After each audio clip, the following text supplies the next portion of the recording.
yo decía la semana pasada, lo comentábamos ahora, que, digamos, el miércoles anterior estábamos en el preámbulo de los nombramientos de Claudia Sheinbaum y especulábamos aquí si serían nombramientos, digamos, del mismo corte que el presidente López Obrador o si haría cambios. Yo creo que ha habido 2 o 3 señales muy interesantes en el nombramiento y una de las que a mí me parecen más interesantes en términos generales es la que tiene que ver con el hecho de que se vuelva lo que hoy llamamos CONACYT, ¿no? En una secretaría. O sea, eso prefigura no solamente, digamos, el nombre de la persona que está llegando ahí, que es Rosaura Ruiz, y que es una académica, me parece que muy prestigiosa. Científica. Creo que hay nombramientos muy prestigiosos en términos de lo que ocurrió, y también nos prefigura un cambio en el modelo de gobierno. Es decir, estaríamos hablando de, en realidad, la creación de una nueva secretaría. Y también cuando decimos eso, creo que lo que estamos intencionando, o lo que Sheinbaum estaría intencionando, es el valor que le otorga a la ciencia, haciéndola una secretaría especial con autonomía del tema de la educación. Es decir, ahí hay una visión distinta de lo que sería, digamos, el proceso propiamente de gobierno en materia de políticas públicas, en ciencia, tecnología, etcétera, y en lo que es propiamente el ámbito educativo. No es que no tengan vínculos, pero hoy tendría un estatus muy importante. Quería señalar eso. Tengo una opinión absolutamente, así como tengo una muy buena opinión de algunos de los nombramientos, tengo una muy mala opinión del caso de Ernestina Godoy, porque tenemos toda una evidencia de su trabajo lamentable en la Fiscalía de la Ciudad de México, la evidencia de ese trabajo, incluso tenemos sentencias de la Corte que nos enseñaron cuál había sido el desempeño cuál fue el desempeño de Ernestina Godoy con muchos digamos, con muchos oscuros dentro de su propio ejercicio. ¿Qué resolvió la Corte? Pues acuérdate que había el caso Gertz contra la que había sido su cuñada y que encierran durante mucho tiempo, me parece que es Morán, Alejandra Morán, y la participación y la concurrencia de la Fiscalía de la Ciudad de México para que ese ejercicio se diese durante tanto tiempo, fue un asunto que la propia Corte resolvió en términos de la cantidad de ilegalidades que a través de las cuales se mantuvo a esa mujer en la cárcel durante mucho tiempo. Entonces, ese por citar solo uno de los ejemplos, o la evidencia tan clara de poner en el caso de Santiago Taboada 14 expedientes de desaparición forzada y de secuestro al opositor electoral. Bueno, a mí me parece que el desempeño de Ernestina Godoy y además el tipo de disputa que se armó en la Fiscalía entre las oposiciones y las fiscalías es algo que es tan cuestionable como que no la reeligieron, ¿no? Sobre el nombre, nada más para precisar, estamos hablando de Alejandra Cuevas Morán, que sí, es la hija de quien fuera pareja de Federico Gertz Manero, el hermano del fiscal general de la República. Exactamente, por citar algunos de los casos que tienen que ver con eso. Bueno, creo que entonces manda, me parece, en general, Claudia Sheinbaum, un mensaje, digamos, en términos generales, quiero decir, ya he hecho el comentario, pero creo que son nombramientos razonables y nombramientos de gente en donde también un poco quizá hablándole a los mercados, el nombramiento de Brad, en fin, y otros, lo que nos están diciendo, creo yo, es que hay una preocupación por la capacidad de quienes van a estar en esas carteras, su experiencia en torno a eso, y no son los 95% de lealtad y lo otro 5% de... Sí veo un cambio, es lo que al final resumiría, ¿no? Vamos a ver si ese cambio continúa en los nombramientos que entiendo que serán mañana, nuevos nombramientos, pero veo cambios en relación sobre todo a... no sé qué tanto hay de lealtad, pero por ejemplo hubo una disputa importante entre Claudia Sheinbaum y Marcelo Ebrard durante un tiempo.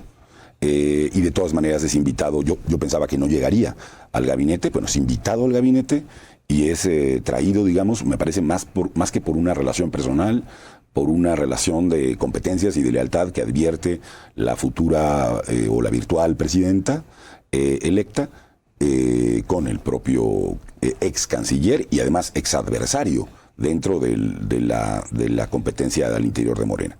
Eso advierto, digamos, en una primera etapa. Y luego vienen otras señales. Lo que estamos aquí es interpretando signos de este dilema que planteábamos de si habrá continuidad o habrá, en muchos órdenes de lo que fue el obradorismo, o se perfila otro tipo de decisiones hacia lo que será el gobierno de Claudia Sheinbaum, que es parte de, me parece que de los enigmas o de las cosas que se van a ir poniendo en claro en el ejercicio del poder. No que haya una ruptura, que no se está buscando claramente, pero sí un cambio de vía, ¿no? Un cambio de ruta para alcanzar determinadas cosas. Creo que en esa dirección yo veo dos cosas preocupantes. Una es, y me preocupa mucho porque seguimos discutiendo cosas que no parecen, en los dos órdenes, ¿eh? Una es, y están vinculadas. La primera es esta cosa del Poder Judicial, ¿no? Que lo discutimos como si fuera un asunto de caprichos, ¿no? Se vota sí, se vota no. Estamos en esa discusión, ¿no? Y creo que se procura que se discuta así. Pero hay muchísimas cosas que transformar en el Poder Judicial de este país. No de ahora, sino desde hace muchísimos años. Y es un poder absolutamente, me parece, lo he dicho, lo he escrito en otros momentos de la historia, es un poder absolutamente conservador, en muchísimos sentidos, del estatus y de las cosas que impedían, entre otros elementos, poder ir en contra de la corrupción en el Poder Judicial, ¿no? Que ha sido un problema enormemente grave. Bueno,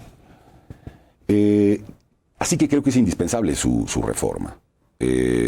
Ahora, ¿qué objetivos y en qué plazos perseguimos una modificación del Poder Judicial? Y eso no lo sabemos. Lo que estamos discutiendo es si se votan o no se votan. En una suerte de discusión entre la democracia estrictamente liberal y la democracia, digamos, rusoniana, ¿no? En este vaivén está la discusión como si el núcleo duro, como si el núcleo central fuera ese, y me parece que no lo es. Sí, hay que hacer una reforma del Poder Judicial, sin duda. Hay que darle autonomía al Consejo de la Judicatura Federal de la propia Corte, sin duda, creo yo. Es una reforma demandada e importante, sin duda. Tener la discusión de que se van a elegir ministros, jueces, magistrados del país como el eje de coordenadas de la disputa es jugar a un tema que es absurdo desde el punto de vista incluso, digamos, de la importancia que tiene la justicia para el país. Sacar a las fiscalías de la discusión. No, las fiscalías. Vamos a procurar que las fiscalías estén coordinadas, dicen, ¿no? A mí me parece que el trabajo de estos 6 años de la Fiscalía Federal y de muchas, como la que hablábamos de la Ciudad de México locales, son lamentables.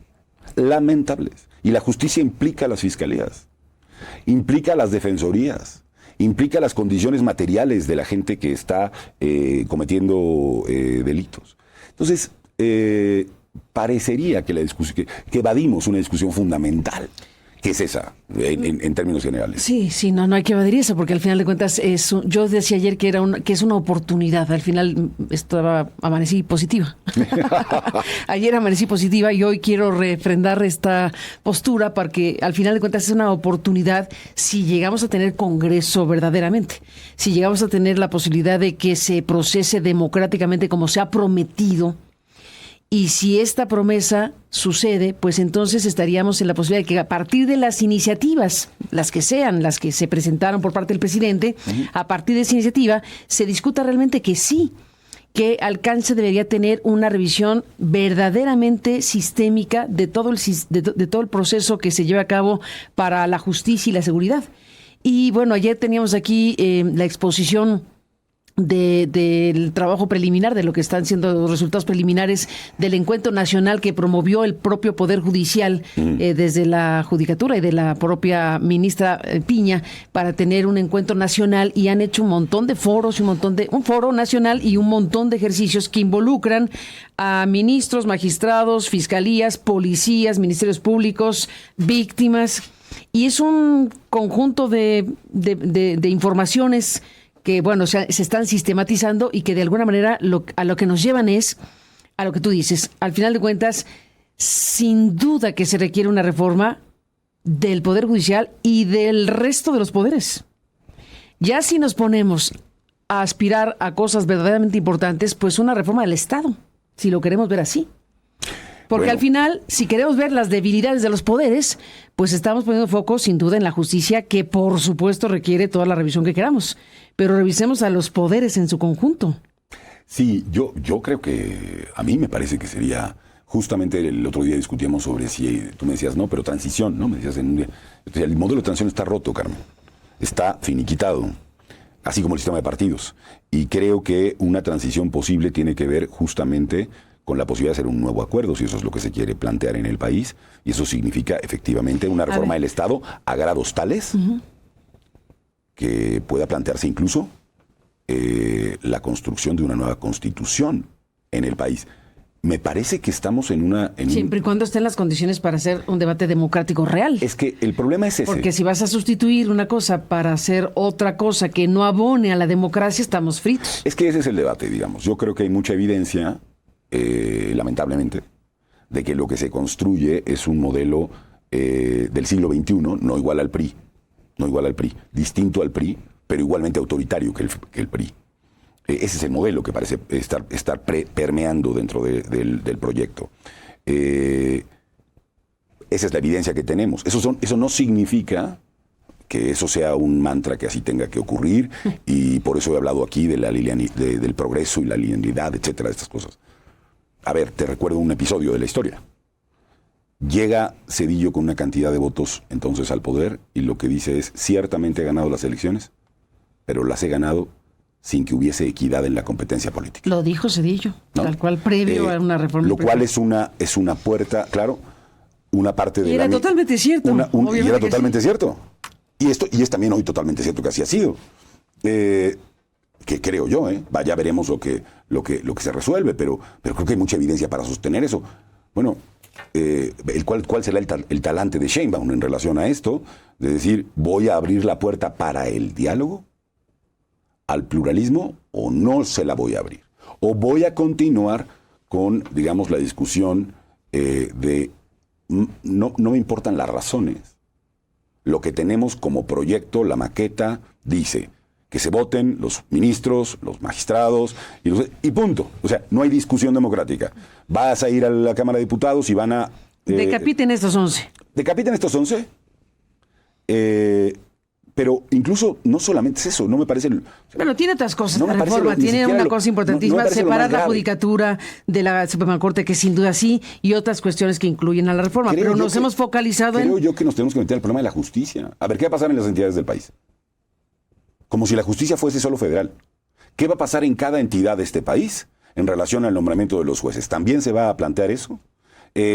¿Van a actuar de otra manera? Ahí hay un montón de resoluciones de los jueces locales que resuelven la justicia cotidiana en un montón de momentos.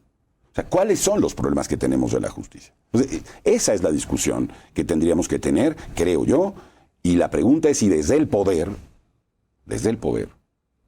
hay la voluntad para tener una discusión racional, sensata, a propósito de cuáles son las necesidades más imperiosas del país, y entonces qué deberíamos reformar y cómo deberíamos irlo haciendo, con qué tránsito deberíamos ir pasando de un estado de cosas a otro estado de cosas.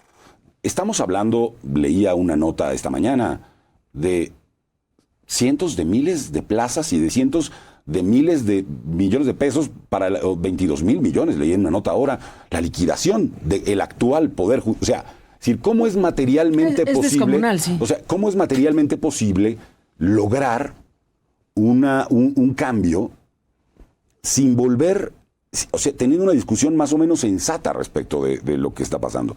Y independientemente de, ojalá se diera en tu ánimo, digamos, positivo de las cosas, pero no parece ser la conversación pública de esto, ¿no?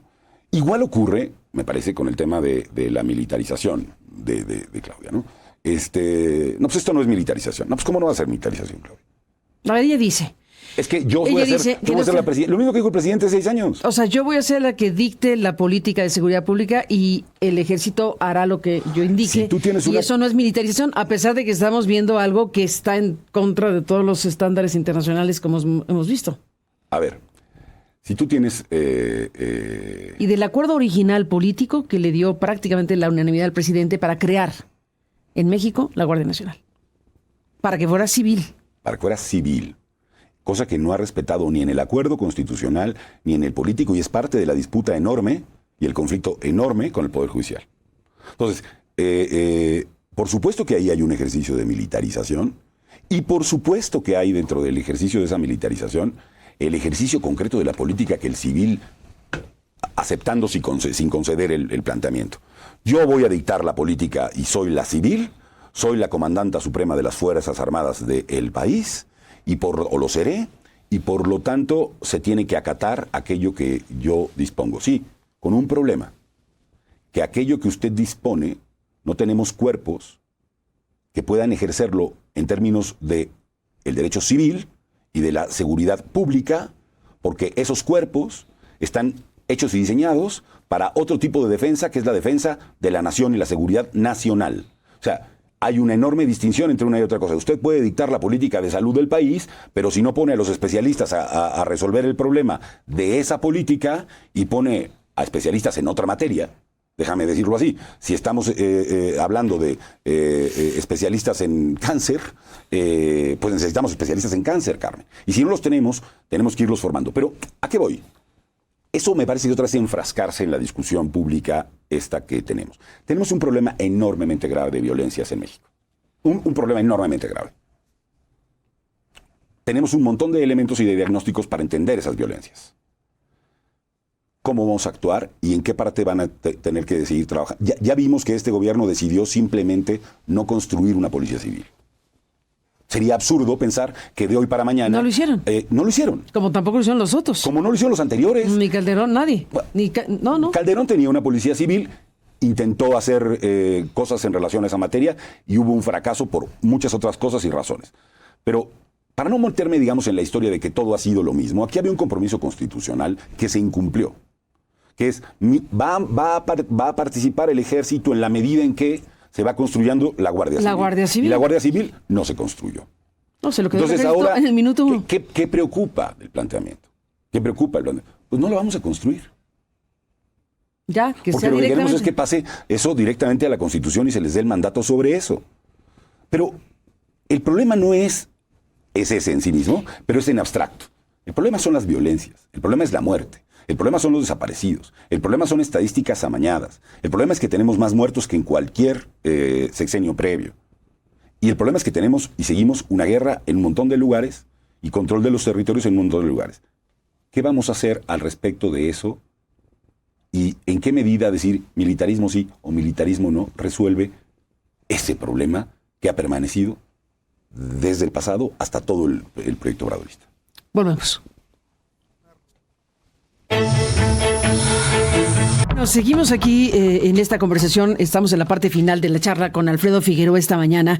Y bueno, le agradecemos al doctor Jorge Alcocer que está siguiendo la conversación aquí al aire, en vivo, y manda este mensaje.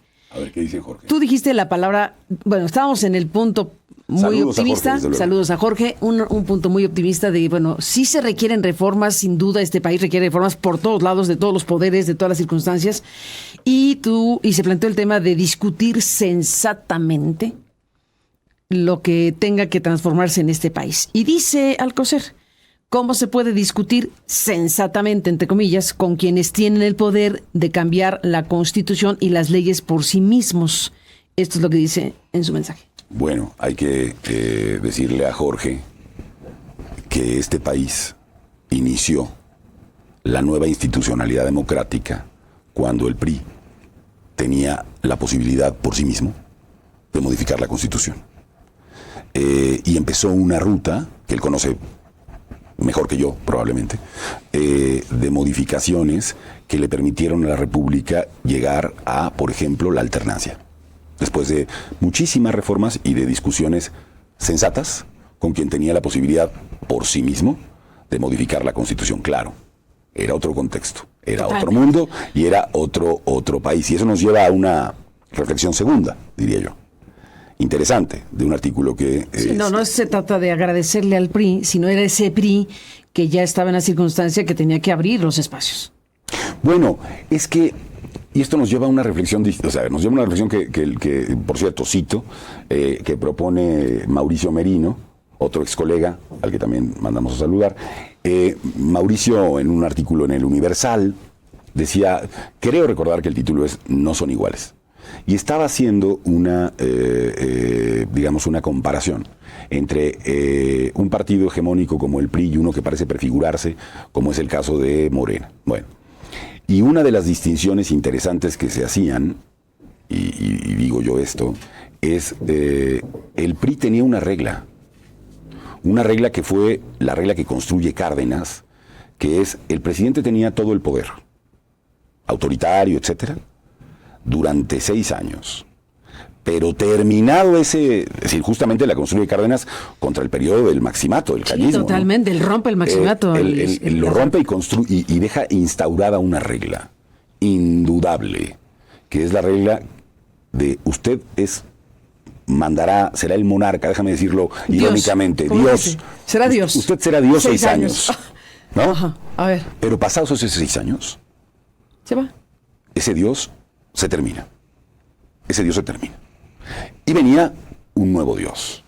Bueno, ¿qué presidente de esos sexenios que venían de priista tras priista hubiera siquiera permitido o pensado que alguien le iba a dejar una agenda de 20 reformas en el último minuto, digamos, de su mandato? Entonces, el PRI no tenía dueño, dice Merino. El PRI era un modelo sexenal, no tenía dueño y tampoco tenía ideología. Un partido que lo mismo era neoliberal, que con rasgos populistas, que con rasgos los que el tiempo iba dando.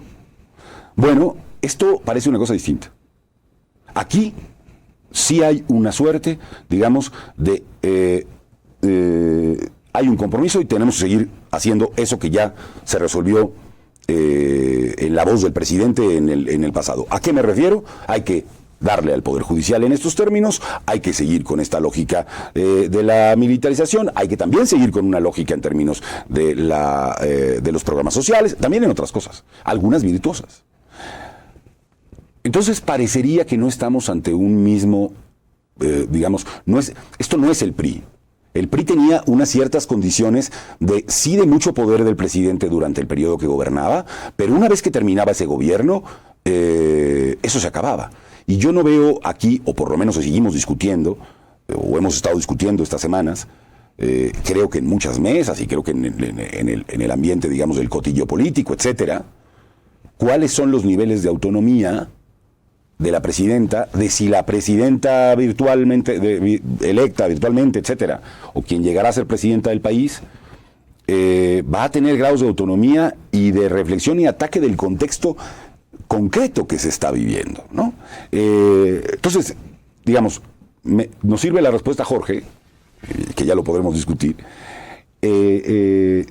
para decir, sí hubo momentos en el que también en regímenes autoritarios hubo acciones de poder y mesas sensatas, en donde evidentemente nada fue gratis, ni nada fue rápido, ni nada fue sencillo. Había una lucha social enorme fuera, en la calle, presionando este tipo de cosas y logrando modificaciones muy importantes. No fue tampoco una sola graciosa concesión del poder. No, desde luego que no. Pero sí hubo una lógica, creo yo, que también es importante reconocerla, de personas como Reyes Heroles o de personas como Zedillo, que, por citar 2 casos solamente, que toman una determinación incluso contra las presiones internas de sus propios gremios y sus propios partidos. Zedillo ha sido el presidente, digamos, yo creo que del que los priistas he escuchado peores comentarios. Sí, no lo quieren nada los priistas. No lo quieren nada los priistas. Porque hizo la reforma la más importante. Porque hizo una de las reformas más importantes democráticamente del país, porque le dio lugar a la alternancia en México. Bueno, con claro, y con muchísimas luchas y con muchísimas cosas que estaban presentes en el país. No, y la oposición, que estaba con una fuerza importante de discusión. Todo junto. Pero todo también junto. la voluntad, Carmen. El problema aquí es... Aquí lo que tú dices es la lógica transicional mexicana, que está basada en eso, cada quien lo interpreta como sea, pero está basada en eso, se rompió. Se rompió. Eso es lo que está, en mi opinión, Roto ¿Y tú crees que es roto del todo? ¿Y tú crees que es remediable? Yo creo que dependerá. ¿Que se puede reinstalar en México un proceso transicional de esa naturaleza? Yo creo que para poderlo instalar... Para hacer las reformas que se requieren sin duda. Yo creo que por eso tiene sentido lo que platicamos en la primera parte antes del corte. O sea, tiene sentido decir, ¿para qué quiero el poder? ¿Cuál es el objeto del poder? ¿Cuál es el objeto de la reforma? El júbilo público de poner en la hoguera a 11 personas que son los actuales ministros de la Suprema Corte de Justicia de la Nación, la pira pública de la Corte en pleno diciendo se van al basurero de la historia, o el enorme problema de justicia cotidiana que tiene este país y las condiciones reales en donde la gente tiene un sufrimiento y son víctimas de la ausencia de justicia en México. Hay que tomar un camino sobre una de estas dos cosas. Si ese camino lleva a la otra cosa o termina llevando a la otra cosa, bueno, esa será otra discusión de segundo orden. ¿Cuál es la voluntad del poder, de este poder que encarnará ahora Claudia Sheinbaum, para lograr eso? Y ahí la duda queda. ¿Es Claudia Sheinbaum una posible presidenta que le dará las gracias al anterior presidente, se pondrá su banda presidencial y empezará a gobernar con la autonomía y las condiciones con las que conocimos a los destapados del pasado, con sus aciertos y sus errores de un gobierno a otro? ¿O es Claudia Sheinbaum alguien que se pondrá la banda presidencial y seguirá respetando una maqueta que el movimiento, se dice, ya votó, que está puesto en todos los espacios, que se le dijo a la gente, y esta lógica un poco me parece equivocada, pero bueno, de ellos, de hablar de la voluntad popular y de la voluntad general, que es la que ha determinado que hay que votar, por ejemplo, a los ministros, aunque no tenga racionalidad, o sea, carísimo, imposible. No hablo de ministros, magistrados, jueces, etcétera. Creo que ahí está el dilema de las posibilidades del país. ¿Se puede reinstalar? Me preguntas, un modelo de transición. Sí, creo que se puede reinstalar. Pero esa reinstalación está, ¿en qué podemos sostenerla? Cuando lo que tienes son la destrucción, los escombros de la destrucción de un sistema que se fue pervirtiendo a lo largo del tiempo. Y aquí me refiero incluso a los partidos de oposición. ¿En qué sostienes ese proceso? ¿En qué lo haces descansar? Sí, Preocupa mucho que ni siquiera haya una concepción, creo, hasta ahora, de lógica de un tránsito en los grandes problemas nacionales. Repito, el más grande, el más grave, el más doloroso, la muerte y la violencia que sigue en muchas partes del país y que mata a muchísimas mexicanas y mexicanos. Y en consecuencia la justicia. Pues Alfredo Figueroa, seguiremos hablando. Gracias por estar aquí. Un fuerte abrazo a ti. Gracias por estar aquí. Volvemos después de la pausa.